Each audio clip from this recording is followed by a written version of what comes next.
इस वक्त जो एक गैप आज आया है अमेरिका और भारत का, आप उसका फायदा उठा रहे हैं और कुछ भी नहीं बात, कुछ भी नहीं। तीसरी बात है इसमें कोई नहीं हो, जो एक थोड़ा सा थोड़ा सा पास आया है थोड़ा सा, और उसमें उसका कसूर भारत का ये है कि उनकी इकोनॉमी बहुत ज्यादा तेजी से ऊपर जा रही है और अमेरिका इज फीलिंग हेल्पलेस। और दूसरा, उन्होंने यूक्रेन में सपोर्ट नहीं किया, नंबर वन इंडिया ने, और उसके बाद उनका स्टैंड जो है उन्होंने गाजा पे भी उनका स्टैंड डिफरेंट था, अमेरिका की बात उन्होंने नहीं सुनी। आप जो 10 कंट्रीज का अलायंस बनाया रेड सी में, इंडिया उसमें भी शामिल नहीं।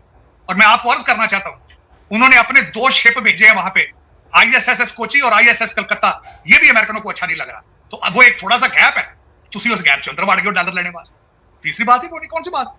तो आप समझ, हकीकत यही प्रॉब्लम है पाकिस्तान को, आप समझते हैं कि सारी दुनिया पागल है, सिर्फ हम ही सियाने हैं, जाओ लुट लो इनसे, कर्जा लेके भाग जाओ यार, आओ यार चलिए पाया ना, ਉਹ ਭਾਵੇਂ ਲਾਹੌਰ ਚਲੀ ਗਏ, ਭਾਵੇਂ ਅਸੀਂ ਚਲੀਏ ਉੱਥੇ ਨਾ DC ਦੇ ਵਿੱਚ ਅਸੀਂ ਰਾਤੀ $3 ਬਿਲੀਅਨ ਲੈਣਾ ਤੇ ਲੈ ਕੇ ਦੁਬਈ ਨੱਸ ਜਾਣਾ, ਠੀਕ ਹੈ, ਭਾਵੇਂ ਉੱਥੇ ਪਲਾਜ਼ੇ ਬਣਾਉਣੇ ਆ ਚੱਲ। ਉਹ ਯਾਰ ਖੁਦਾ ਦਾ ਨਾ, ਤੁਸੀਂ ਬੰਦਿਆਂ ਨੂੰ ਇੰਨਾ ਅੰਨ੍ਹੇਆ समझिया दुनिया ने। तो चीमा साहब, सबसे पहले ये मियां नवाज शरीफ साहब कोई नई बातें नहीं कर रहे हैं, पहले मेरे मुर्शिद जो हैं जो इस वक्त जेल में है वो भी तारीफें करते थे, अपने जलसों में भारत की तारीफें करते थे, उनकी फॉरेन पॉलिसी की तारीफें करते थे कि देखिए जी वो अमेरिका से ऐसे डील करते हैं, वो रशिया से ऐसे डील करते हैं, लेकिन वो लंबे भी नहीं पड़ते कर्जों के लिए, वो कर्जे देते हैं लेते नहीं है। ये नहीं पता इनको जो फंडामेंटल डिफरेंस है उनका। उनकी फॉरेन पॉलिसी आजाद है क्योंकि उनकी इकोनॉमी स्ट्रांग है, उनके 600 बिलियन उनके फॉरेन रिजर्व हैं, उनकी इकोनॉमी 7.8% 7.6% पर तरक्की कर रही है, उनका डायस्पोरा तालीम याफ्ता है, उनका डायस्पोरा इस वक्त जो है इंडियन डायस्पोरा दुनिया की जरूरत बन चुका है। ये इतने एक फिक्रे में ये करने वाला नहीं है, तो पूरा इस पर किताब लिखना चाहिए कि 76 साल में भारत की तरक्की क्यों हुई है, किस तरह हुई है। ये एक बंदे की नहीं बात, ये पूरा कंट्री आगे गया है। उनकी लंदन में प्रॉपर्टियां नहीं है, जनरल विपिन अभी वहीं फिर रहे हैं, उनके वालिद भी जनरल थे, उनका एवरेज सा घर है वहां पे। वो सारा मुल्क जो है बैरियर टाउन नहीं बना उनका, वो एक कंट्री है, और वो अब टक्कर दे रहे हैं अमेरिका को। वो कहते हैं टक्कर के लोग मिल गए हैं, वो अब भारत इस वक्त टक्कर का मुल्क मिल गया दुनिया को। मैं बल्कि ये कहता हूं कि कॉलोनी वो जो इन्वेजन यहाँ पे होते रहे, इन्वेडर्स और कॉलोनियलिज्म का बदला लेने के लिए भारत तैयार हो चुका है, मैच्योर हो चुका है, ये मानना होगा मैं इस वक्त जिस तरीके से भारत ने, और उसके पीछे सिर्फ एक सीक्रेट है, तालीम, जिसको आप छोड़ के भाग चुके हैं, आप भाग गए। आप मैं परेशान हैरान होता हूं, आपके वकला और जजेस, जब मेरे दोस्त जो मेरे मेहरबान हैं, मुझे जब वो मैसेज करते हैं व्हाट्सएप पे, तो 2 फिक्रे इंग्लिश के नहीं लिख सकते तफसील के साथ, उर्दू में ट्वीट करना पसंद करते हैं, उर्दू में कम्युनिकेट करते हैं। शर्म की है इस पे ये बात है। तो मैं तो खैर इसको कंपेयर करने नहीं चाहिए भारत के साथ, मैं समझता हूँ पाकिस्तान की बेइज्जती है भारत के साथ कंपेयर करना। अब आप कांगो अफगानिस्तान के साथ अपने आप को मैच किया करें, उनके साथ बात करना जो है सख्त ज्यादती है आपके साथ। अब मैं वो कहना चाहूंगा कि मियां साहब, आपने पाकिस्तान के लिए क्या किया, मेरा क्वेश्चन है। 76 साल का, मैं कल परसों किसी के पास बैठा तो मैंने बात की कि ये आज नहीं पकड़ तकड़ हो रही चीमा साहब, आपने खोड़ो साहब, मोहम्मद अयूब खोड़ो को आपने 2.5 साल की सजा दी थी टाइपराइटर चोरी करने के। ये 1947 की बात है। मेरे एक अजीम फील्ड मार्शल आए थे उसके बाद, और उसके बाद फिर हम देखते ही रह गए। अयूब खान अजीम फील्ड मार्शल आए, उसके बाद जनरल नियाजी साहब आए जो कहते थे कि मैं तारक बिन जियाद टाइप का जरनैल, मैं कलकत्ते पहुंच के दम लूंगा, आखिरी गोली आखिरी सिपाही, ये उनके डायलॉग। फिर जब वो फोर्ट विलियम में गए कलकत्ता, तो किसी ने कहा पहुंच गए हो कलकत्ते, आने का बड़ा शौक सी बात। तो ये फिर चीमा साहब, मैं बार बार ये कहता हूँ सुनने वालों को, ये मैं समझता हूँ मेरे अपने लिए एक शर्मिंदगी है। लाहौर से 100 किलोमीटर 150 किलोमीटर के फासले पे दिल्ली के अंदर दुनिया और है, दिल्ली के अंदर लोग और हैं, उनके मकासद कुछ और है, और हम हैं यहाँ पे। हर बच्चा पैदा होता है पाकिस्तान में, लेकिन वो पाकिस्तानी नहीं होता, पैदा होते ही लंदन के ख्वाब, पैदा होते ही मुल्क से नफरत, मुल्क से भागना। आप देख लें इस वक्त आपके जो हालात हैं इस वक्त, मैं शर्मिंदगी के साथ ये कहूंगा कि आपका हर मुल्क के फैसले करने वाला पाकिस्तानी नहीं है, डुअल सिटीजन। और बदतमीजी के तूफान है चीमा साहब पाकिस्तान के अंदर। आप कह रहे हैं इलेक्शन होने वाले, कौन से इलेक्शन होने वाले? कैबिनेट भी बन चुकी है आपकी, आप कह रहे हैं कि आपके फैसले, आपका इलेक्शन होने वाला, सीट एडजस्टमेंट, क्या इसका मकसद है? किस तरीके से आपके लोगों को कागजात नामजदगी नहीं जमा करने दिए गए? ये आप इलेक्शन इसको कह के आप, मैं तो इसको इलेक्शन नहीं कहूंगा, इलेक्शन तो हो चुके हैं। हर बच्चे को रिजल्ट पता है कि पाकिस्तान का रिजल्ट क्या है, अगला प्राइम मिनिस्टर कौन है, अदालतें किस तरह लेट गई, सारी अदालतें किस तरीके से रिलीफ दे रही हैं। इनको आप अदालतें कहेंगे? आप इनको अदालतें कहना, अदालतों की तौहीन है, ये कौन सी अदालतें? लेकिन चीमा साहब, मैं अफसोस है, मैं ये कहता हूं कि दुनिया में डेमोक्रेसी कहीं भी ऑलमोस्ट ठीक नहीं है, लेकिन आप तो डेमोक्रेसी का ड्रामा करने में भी नाकाम है। मैं ड्रामा कर लेते को अच्छा सा यार, कुछ भरम रख लेते, आपका क्या ख्याल है यहाँ जो एम्बेसडर है पाकिस्तान में बैठे हैं ये नाक में रोटियां डाल रहे हैं, ये रिपोर्टें नहीं लिख रहे पाकिस्तान में क्या हो रहा है, और आपकी ट्रांसलेट होती है, आपकी इंग्लिश अखबारें और चैनल तो आपने बंद कर दिए, लेकिन वो ट्रांसलेट कराते हैं, रिपोर्टिंग कराते हैं, वो फिर साइफर भेजते हैं पीछे कि ये देखो क्या कर रहे हैं, जमहूरियत के साथ क्या कर रहे हैं, ये हाइब्रिड सिस्टम के साथ क्या कर रहे हैं। कल किसी ने यहाँ सवाल उठाया यहाँ वाशिंगटन डीसी में कि why the civilian government in America meeting a military general in uniform. American ने सवाल उठाया, उन्होंने किसी ने क्या उठाया, और उन्होंने जवाब दिया, उन्होंने कहा फिर क्या करें, 5 दफा अमेरिकन सदर गया है पाकिस्तान, 5 दफा मिलिट्री डिक्टेटर था वहां आगे रिसीव करने के, उन्हें भी पता है सियासतदान कमजोर है तार साहब हमारे, इनके अंदर कुछ है ही नहीं। आपका मकसद मर्दाना कमजोरी की तरफ तो नहीं है, लेकिन ये कि चीमा साहब दर हकीकत आपके सिर्फ सियासतदान कमजोर नहीं है, आप as a country as a कौम कमजोर है, आप बैसीते कौम हथियार डाल गए आप, you are losing a grip, you have gone bankrupt as a country, as a nation। सियासतदान कहते ठीक है पैटर्न मान लेना, जज ठीक है, जर्नलिस्ट ठीक है, जर्नल ठीक है। चीमा साहब गल सुनो, ये बातें हाँ सियासी कहते बाहमी, वो मैंने ISPR का मैंने बयान पढ़ा था, कहते जी बाहमी ताल्लुकात के बारे में, स्टेबिलिटी के बारे में, तिजारत के बड़ी गुफ्तगू हुई, खुदा था ना। लेकिन तार साहब आपको नहीं लगता कि आर्मी चीफ का defence secretary, secretary of state, deputy national security adviser से मिलना ये एक चीज तो है, और अमेरिका पाकिस्तान वो मिले क्यों है आपसे मैं बता देता हूँ। यहाँ सारा कुछ चल रहा है वाशिंगटन डीसी, इस वक्त जो एक गैप आज आया है अमेरिका और भारत का, आप उसका फायदा उठा रहे हैं, और कुछ भी नहीं बात, कुछ भी नहीं। तीसरी बात है इसमें कोई नहीं हो, जो एक थोड़ा सा थोड़ा सा पास आया है थोड़ा सा, और उसमें उसका कसूर भारत का ये है कि उनकी इकोनॉमी बहुत ज्यादा तेजी से ऊपर जा रही है और अमेरिका इज फीलिंग हेल्पलेस, और दूसरा उन्होंने यूक्रेन में सपोर्ट नहीं किया, नंबर 1 इंडिया ने, और उसके बाद उनका स्टैंड जो है उन्होंने गाजा पे भी उनका स्टैंड डिफरेंट था, अमेरिका की बात उन्होंने नहीं सुनी। अब जो 10 कंट्रीज का अलायंस बनाया रेड सी में, इंडिया उसमें भी शामिल नहीं, और मैं आपको अर्ज करना चाहता हूं, उन्होंने अपने 2 शिप भेजे हैं वहां पे, ISS कोची और ISS कलकत्ता, ये भी अमेरिकनों को अच्छा नहीं लग रहा, तो वो एक थोड़ा सा गैप है, तुसी उस गैप के अंदर बढ़ गए डॉलर लेने वास्ते। तीसरी बात है कौन सी बात, तो आप समझते, दर हकीकत यही प्रॉब्लम है पाकिस्तान को, आप समझते हैं कि सारी दुनिया पागल है, सिर्फ हम ही सियाने हैं, जाओ लुट लो इनसे, कर्जा लेके भाग जाओ यार, आओ यार चलिए भाई ਉਹ ਭਾਵੇਂ ਲਾਹੌਰ ਚਲੀ ਗਏ, ਭਾਵੇਂ ਅਸੀਂ ਚਲੀ ਗਏ ਉੱਥੇ ਨਾ DC ਦੇ ਵਿੱਚ, ਅਸੀਂ ਰਾਤੀ $3 ਬਿਲੀਅਨ ਲੈਣਾ ਤੇ ਲੈ ਕੇ ਦੁਬਈ ਨੱਸ ਜਾਣਾ, ਠੀਕ ਹੈ, ਭਾਵੇਂ ਉੱਥੇ ਪਲਾਜ਼ੇ ਬਣਾਉਂਦੇ ਆ ਚੱਲ ਕੇ, ਉਹ ਯਾਰ ਖੁਦਾ ਦਾ ਨਾ ਤੁਸੀਂ ਬੰਦਿਆਂ ਨੂੰ ਇੰਨਾ ਅੰਨ੍ਹੇ ਸਮਝਿਆ दुनिया ਨੂੰ, सारा पता दुनिया को क्या हो रहा है। मजे की बात यह है चीमा साहब, आप यकीन करें मैं हैरान हूं कि आप आज तक जो अभी तक मैंने किसी मिच्योर जी शौर इंसान के मुंह से पाकिस्तान के एक्सपोर्ट के बारे में मैंने एक बात नहीं सुनी, आपने सुनी हो तो मुझे बता दिया। एक्सपोर्ट आई थोड़ी जी तार साहब, बढ़ाते क्यों नहीं? एग्रीकल्चर कंट्री है, हर चीज इंपोर्ट कर इशू है ना, स्ट्रक्चरल इशू है। एग्रीकल्चर कंट्री है, हर चीज आप हर चीज आप डालें, आप सारी गंदम शुगर इंपोर्ट करते हैं, फिर उसके बाद आगे चलें आप कोई, मैं वाहिद में मुल्क में चैलेंज करता हूं कि आपका बिजनेस प्लान क्या है। मैं आपको अभी बता देता हूं आपकी इकोनॉमिक पॉलिसी क्या है, कर्जा लेना है, मदद लेनी है, या एसेट बेचने हैं, इसके अलावा तीसरी चीज बता दें आपका कोई है प्लान, आपका इकोनॉमिक प्लान, सर्वाइव किस तरह करना है, कर्जों से, एड से, मिन्नतों तरलों से, झूठ बोल के, एनवायरमेंटल सारे ड्रामे करने, फ्रॉड के अलावा आपका कोई इकोनॉमिक प्लान है? आप बताएं ना मुझे, मैं सुनना चाहता हूं, मेरे कान तरस गए, बताएं ना मुझे। क्या नहीं जी वो हमारा फलाना PhD शौकत तरीन साहब बहुत बड़े इकोनॉमिस्ट है, वो आ गए हैं, दूसरा और फीस शेख आ गया है, हम अगले साल हम IMF का पैकेज नहीं लेंगे, बताएं ना। तार साहब मिडिल ईस्ट से इन्वेस्टमेंट आ रही है, वो मिनरल सेक्टर इन्वेस्टमेंट की आ रही सरकार जान दे चले ने, मेरा मकसद वो भी अमेरिका उनको कहता यार साडे को पैसे मुक्के ने ना, ध्यान करो कि मरना जान भुख नाल, ਤੁਸੀਂ ਕੀ ਕਹਿੰਦੇ ਹੋ ਉੱਥੇ ਉਹਨਾਂ ਨੇ कर लेना। ਚੀਮਾ ਸਾਹਿਬ ਦਿਸ ਇੱਕ ਪੰਜਾਬੀ ਦਾ ਲਖਾਰ ਕਹਿੰਦਾ ਥੁੱਕ 'ਚ ਪਕੌੜੇ ਤਲਣਾ, 76 साल जो तुम थोक से पकौड़े तल रहे हो यार। तार साहब सर्वाइव तो किया, देखें कौन सा ना मैं नहीं मानता ये सर्वाइवल, पूछे क्यों? राइट ईस्ट और वेस्ट में कल एक खबर आई है कि कल एक खबर आई है सरकार, कल एक जर्नलिस्ट ने फीला किया, मैं अवध शाह, उसने कहा जब मशरकी पाकिस्तान टूट रहा था जर्नैल तीतर का शिकार कर रहे थे।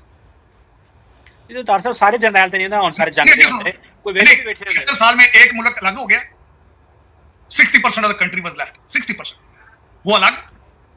71 के बाद आप बलूचिस्तान में मुसलसल आते जंग में हैं, मिसिंग लोगों को आप छुपते, उनको जवाब देने के लिए आपके पास कुछ नहीं मिसिंग लोगों को, और आप कह रहे हैं कि हम, अच्छा दूसरा आप कह रहे हैं कि हम सर्वाइव कर रहे हैं। TTP पेशावर बैठी है तुम्हारे अंदर आके, आर्मी जनरल साहब यहाँ बैठे तो 23 आपके जवान जो है मारे जा चुके, 23 लोग। एक दिन में 3 अटैक सुसाइड होने, 3 अटैक अंदर घुस के करें, आप इसको सर्वाइवल कहते हैं कि हम सर्वाइव कर रहे हैं? मैं इसको सर्वाइवल नहीं मानता, ये this is not a survival, and this is, if this is your plan there is no plan, if you call this a plan there is no plan. हाँ वाकई ऊबर ड्राइवर ही है, कोई जा सकता है वहां पे जाके कोई बिजनेस करे, कोई अक्लमंद बंदा जो है जिसको नजर आ रहा है कि दिन में 3 दहशतगर्द अटैक हो रहे हैं, सूबा सरहद के अंदर इस वक्त आपकी टेररिज्म एक्टिविटीज आपकी 35-40% बढ़ चुकी है। आप क्या समझते हैं कि दुनिया ये सब कुछ नहीं देख रही? मैं आज आपको एक और भी एक चीज, बल्कि खासकर आपने ठीक है शुरू किया अकादमी के बारे में थोड़ा सा बताना चाहूंगा कि यहाँ पे इस वक्त गीता गोपी जो कि इस वक्त सेकंड इन कमांड है IMF में, हाँ उनकी एक स्टेटमेंट मैंने पढ़ी है। अब शाकिर उन्होंने कहा दुनिया के अंदर इकोनॉमिक सुनामी आ रही है इकोनॉमिक। वो सुनामी के बारे में उन्होंने क्या कहा? उन्होंने कहा पिछले कुछ अरसे में दुनिया ने $7 ट्रिलियन का लॉस हुआ है दुनिया को। उन्होंने कहा सबसे ज्यादा नुकसान हुआ है $3 ट्रिलियन का कोविड की वजह से, 2 ट्रिलियन नुकसान हुआ है उन्होंने कहा यूक्रेन की वार से, और जो 2 महीने ये हो चुके हैं गजा की वार को 1 ट्रिलियन उस पर नुकसान हो चुका है। ये दुनिया को नुकसान हो चुका है, इकोनॉमिक सुनामी आने वाली है। तो तुसा ਉਹਦੇ ਕਿੱਥੇ ਜਾਣਾ? ਫਿਰ ਹੈ ਜੇ ਤੁਹਾਡੇ ਕੋਲ ਕੋਈ ਪਲਾਨ ਖੋਤੇ ਹੀ ਪਾੜ ਲਓ, ਤੁਸੀਂ ਕਹਿੰਦੇ ਸੋ ਕੁਕੜੀਆਂ ਪਾੜੋ ਤੇ ਕੱਟੇ ਪਾੜੋ, ਉਹੀ ਕਰ ਲਓ ਕੰਮ शुरू, ਜਿਹੜਾ मुर्शद कहता था। लेकिन चीमा साहब दर हकीकत खैरात में हाफिज साहब आए यहाँ से क्या कर सकते? डॉलर ही मांगे ना, डॉलर ही मांगेंगे और क्या करेंगे? डॉलर पहली दफा थोड़ी जा रहे हैं, पाकिस्तान पहले भी बहुत गए। तो कर्जा ले हैं तो कर्जा वापस कर देंगे, कोई ऐसी बात नहीं, वो IMF से लेना है। अमेरिका तो पैसे नहीं दे सकता, अमेरिका तो कांग्रेस में जाना पड़ता है। कर्जा ले आए तो फिर एक और कर्जा लेके पहला कर्जा वापस कर देंगे आप। पहले भी आप इंटरेस्ट ओनली पेमेंट्स करते रहे हैं सारे, आप किस तरह सर्वाइव करेंगे आप? अल्टीमेटली अमेरिका सुपर पावर है। 18वीं सदी से लेकर आज तक जो चीजें इन्वेंटेड इजाद होती रही हैं ज्यादातर अमेरिका में होती रही हैं, और इनकी आजाद पॉलिसी की वजह से इनकी इकोनॉमी काफी ग्रो की। लेकिन फ्यूचर जो है इस वक्त ग्रिप इनकी कोई नहीं। ग्रिप ना होने की वजह ये है चीमा साहब, मैं शर्मिंदगी के साथ कहूंगा ये एज एन अमेरिकन, काबुल से जिस तरीके से जलील होकर निकले, नंबर 1। गाजा वार में इनका मजबूरन इजराइल को दे रहे हैं जो कुछ दे रहे हैं, लेकिन इनका कंट्रोल कोई नहीं, इजराइल इनकी बात नहीं सुनता। जिस तरीके से इनके शिप्स के ऊपर होती और सोमालिया अटैक कर रहे हैं और आगे से ये गूंगे बन गए हैं, ये दुनिया देख रही है और उसका फायदा कर क्यों रही है? आज पुतिन ने भी बयान दिया है यूक्रेन के हवाले से, उसने कहा मैं नेगोशिएट करने के लिए तैयार हूं अपनी टर्म्स। और उसके बाद चाइना भी क्रीज से बाहर निकल के खेल रहा है, हालांकि कोविड की वजह से बहुत कमजोर हो चुका है। 8 मिलियन लोगों ने चाइना में बैंकरप्सी दी है, लेकिन वो भी आज अमेरिका को आंखें दिखा रहा है बार बार। इसकी वजह यह है चीमा साहब कि इस वक्त अमेरिका, अब मैं बात डोनाल्ड ट्रंप साहब की तरफ जाना चाहूंगा। ये बड़ा इंटरेस्टिंग, 2 दिन से बड़ा इंटरेस्टिंग डायलॉग डिस्कशन हो रही है यहाँ पे फ्यूचर ऑफ डेमोक्रेसी। चीमा साहब 3 साल जो कुछ ये कि जनवरी 6 इंसरेक्शन कहते हुई है, ठीक है हुई होगी, 3 साल उसको ये किसी ने नहीं छेड़ा। 3 साल बड़े मजे से ओबामा और बाइडेन हुकूमत करते रहे। जो ही डोनाल्ड ट्रंप साहब ने अपनी कैंडिडेसी डिक्लेयर की और उनके पोल ऊपर आए हैं, सारी मशीनरी हरकत में आ गई। सारी मशीनरी, डिपार्टमेंट ऑफ जस्टिस है, FBI है, सारी मशीनरी हरकत में आ गई कि इसको रोकना किस तरह। वो अब विक्टिम लग रहा है, पॉपुलैरिटी जो बढ़ती जा रही है, इनके पास ऑप्शन कम होते जा रहे हैं। अब वाहिद ऑप्शन है कि बैलेट पे ना हो, ये ऑप्शन। अगर बैलेट का मसला है, इसको बैलेट से हटाना है, क्या ये अच्छा होता कि बैलेट पे ये फैसला करवा लिया जाता? कोलोराडो की लेजिस्लेटिव बॉडी जो है, वहां की असेंबली, वो फैसला कर लेती है। जजों ने अगर बैलेट के बारे में फैसले करने हैं तो फिर इलेक्शन की क्या जरूरत है? जजों से कहें कि आप अपना प्रेसिडेंट भी पिक कर लें।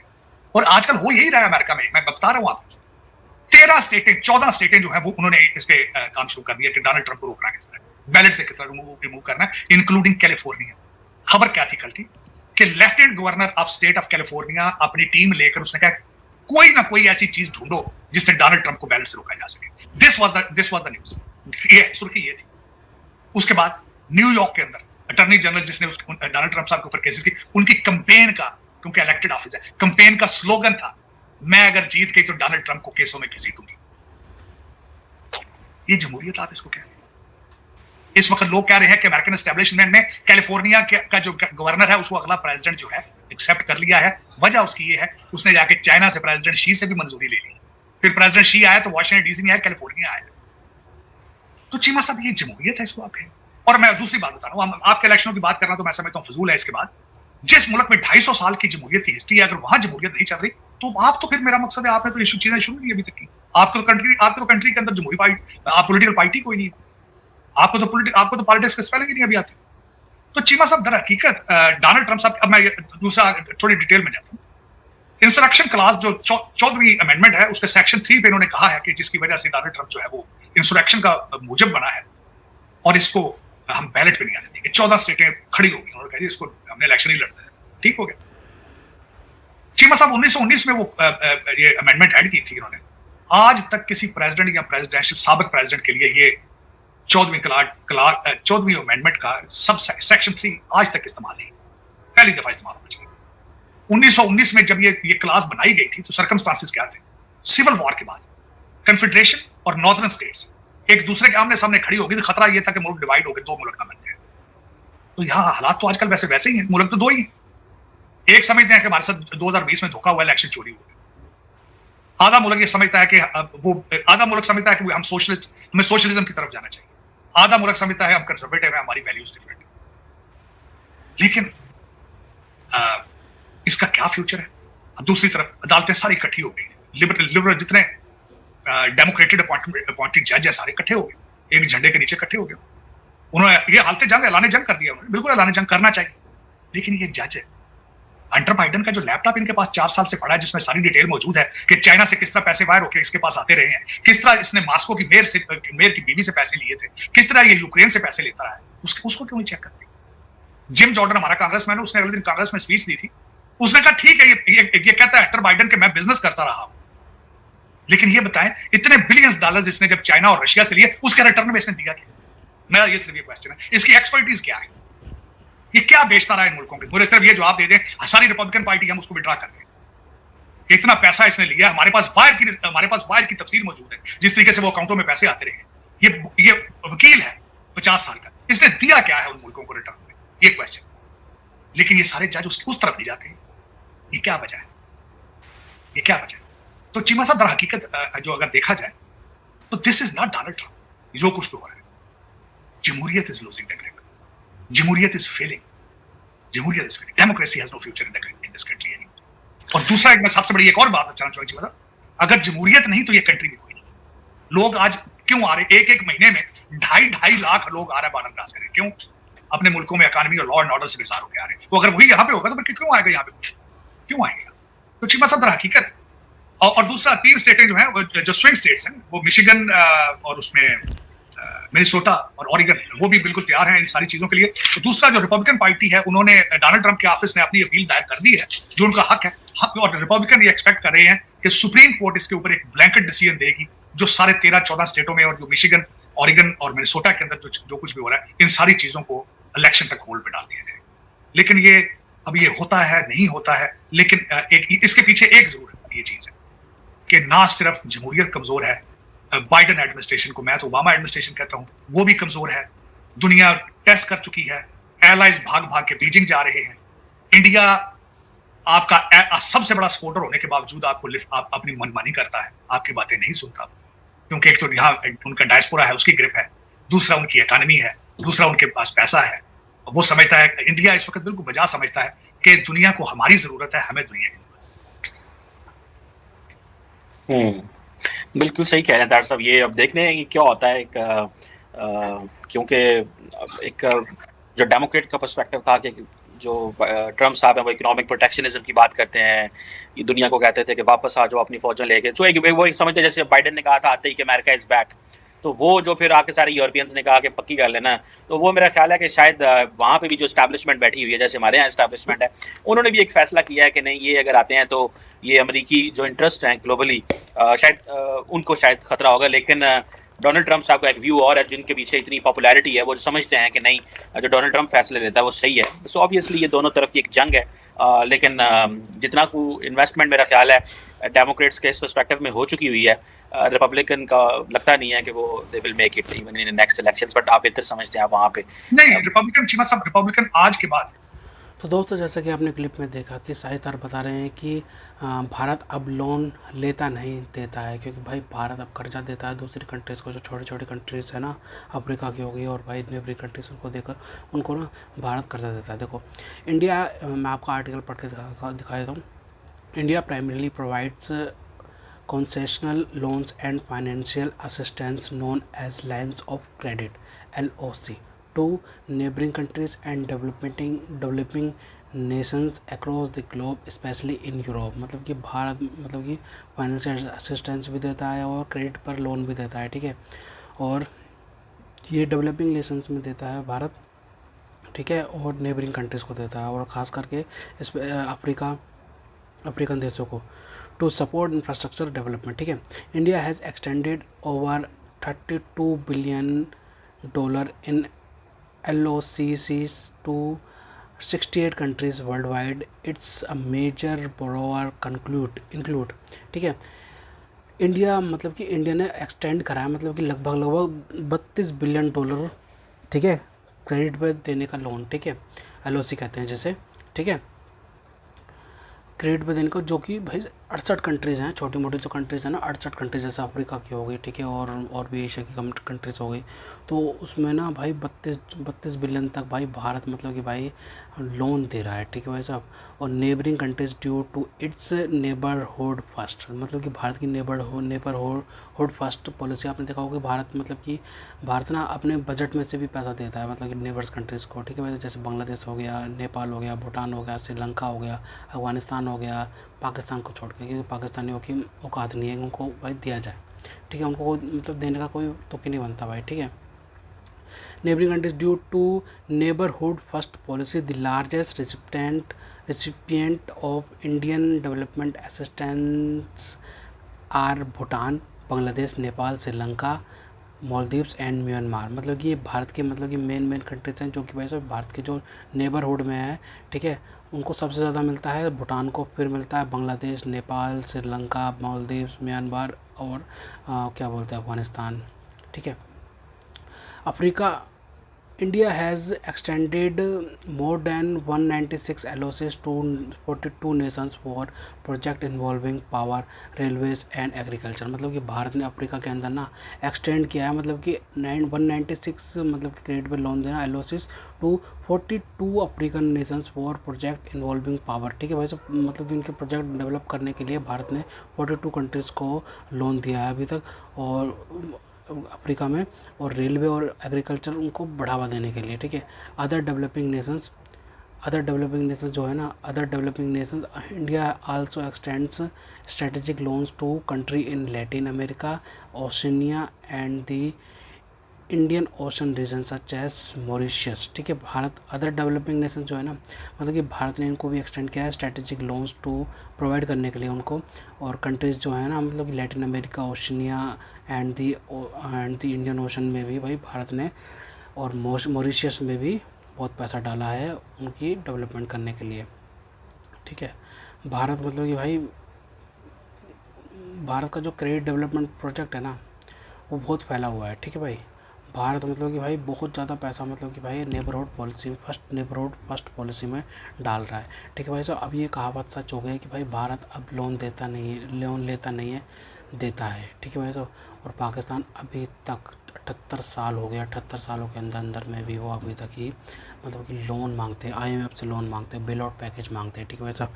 नया बेल आउट पैकेज आ जाए, ये आ जाए, वो आ जाए, बस वो उसी चीज़ में अभी तक लगे हुए हैं, मतलब कि अपने देश की तरक्की में अभी तक उनका कोई योगदान नहीं है। तो ये भाई पाकिस्तान के लिए कितनी डूब के मरने वाली बात है कि भाई वो अभी तक मतलब कि भाई भारत और पाकिस्तान देख, ठीक है, पाकिस्तान का जन्म हुआ और भारत आज़ाद हुआ, ठीक है, दोनों एक ही टाइम पे हुए। पाकिस्तान ने आतंकवाद का रास्ता चुना, भारत ने डेवलपमेंट का रास्ता चुना, ठीक है भाई। सो इकोनॉमिक रिफॉर्म्स का रास्ता चुना, भारत ने अपनी गरीबी मिटाने का रास्ता चुना। भारत इसी वजह से भाई पूरी दुनिया में माना जाता है, क्योंकि भाई भारत के जो CEO सबसे पहले तो भाई एजुकेशन के लिए भारत जाना और माना जाता है, अपने रिच कल्चर के लिए जाना जाता है, ठीक है भाई साहब। पहला एजुकेशन, और पहला तो समझ लो रिच कल्चर है, दूसरा एजुकेशन, ठीक है भाई साहब, और तीसरा हमारी जो मैन पावर है, मतलब कि भाई साहब हमारे पास मतलब कि जो है ना वो होते हैं लेबर्स होते हैं भाई साहब, मतलब कि वो उस क्वालिटी में मतलब मिल जाते हैं, मतलब क्वांटिटी में मिल जाते हैं, मतलब कि बहुत सस्ती क्वालिटी में, बहुत सस्ती मात्रा में मिल जाते हैं, बहुत सस्ते लेबर्स मिल जाते हैं भारत के अंदर, ठीक है। तीसरा ये हो गया, भारत 3 चीज़ों से जाना जाता है, ठीक है भाई साहब। तो भारत रिच कल्चर जो है भाई साहब, वो मतलब कि 5000 साल पुरानी सभ्यता है भारत की, ठीक है भाई साहब। और वो जो एजुकेशन में आपको पता ही है कि भाई साहब IIT और IIM ने क्या झंडे गाड़े हुए हैं भाई साहब। IIT किससे पढ़ के बच्चे लगे हुए हैं अमेरिका की बड़ी बड़ी कंपनीज़ में, बड़ी बड़ी कंपनीज जो होती है ना, एप्पल, गूगल, CEO, एप्पल और गूगल, ठीक है, और माइक्रोसॉफ्ट, इसमें लगे हुए हैं, ठीक है भाई साहब। तो ये बहुत अच्छी बात है भारत के लिए कि भाई भारत के जो बच्चे हैं वहाँ पे लगे पड़े हैं, बड़ी बड़ी कंपनीज़ में लगे पड़े हैं, और बड़ी बड़ी कंपनीज़ को चला रहे हैं। अमेरिका की जो बड़ी बड़ी मतलब कि अमेरिकन कंपनीज़ मतलब ये हो गया ना, फैशन हो गया है कि मतलब कि इंडिया के जो बच्चे हैं ना वो अमेरिकन कंपनीज़ को चला रहे हैं भाई साहब, CEO लगे पड़े हैं भाई साहब। यूट्यूब जो है ना, यूट्यूब जिस पर ये वीडियो बन रही है उस पर भी भाई साहब उसके भी CEO जो है ना वो नील मोहन जी हैं, वो भी एक भारतीय हैं माइक्रोसॉफ्ट, गूगल, ठीक है, चैनल, भाई बहुत बड़ी बड़ी कंपनीज में भारतीय लगे हुए हैं भाई साहब, बहुत बड़ी लिस्ट है जिसमें लगे पड़े हैं भारतीय, ठीक है भाई साहब। तो खैर तो दोस्तों, अगर आपको हमारी ये वीडियो पसंद आई तो हमसे व्हाट्सएप पर जरूर शेयर कीजिएगा, साथ साथ चैनल को सब्सक्राइब करके हमारा मनोबल जरूर बढ़ाएगा, ताकि हम आपके लिए ऐसे ही मनोरंजन वीडियोस बनाते रहें। तो आज मिलते हैं आपसे अगली वीडियो में, तब तक ले जय हिंद।